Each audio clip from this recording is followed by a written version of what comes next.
मी सध्या आहे मुंबईच्या एल्फिन्स्टन पुलाजवळ आणि 12 सप्टेंबर 2025 रोजी माझ्या मागे असलेल्या या पुलाचं पाडकाम सुरू झालं. खरं तर हा पूल जर आपण पाहिला तर एका साईडला तो परळला कनेक्ट करतो, तो दुसऱ्या साईडला तो प्रभादेवीला जोडतो.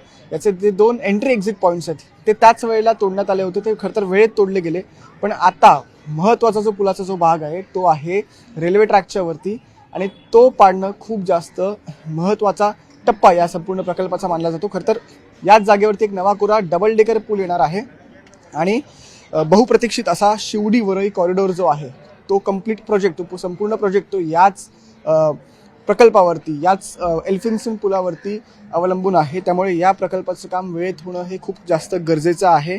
खरं तर आपण पाहिलं तर हा जो मधला जो पॅच आहे या पुलाचा हा रेल्वे ट्रॅकच्या वरचा आहे. त्याच्यामुळे हा पाडण्यासाठी अर्थात प्रशासनाला मेगा ब्लॉक घेण्याची गरज आहे. पण अद्याप तरी रेल्वे प्रशासन असेल किंवा महारेल असेल यांच्याकडून कोणत्या प्रकारचा अंतिम निर्णय झालेला नाही आहे.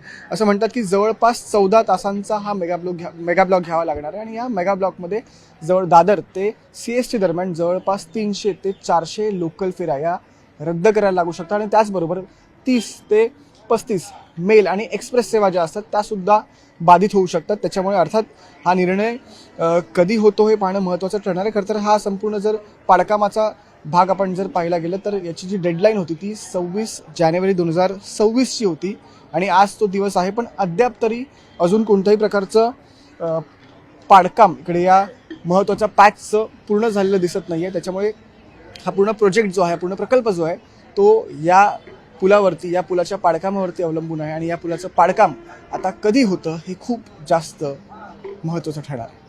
व्हिडिओ जर्नलिस्ट रमेश मोठे यांच्यासह मी संकेत वराक, न्यूज 18 मराठी, मुंबई.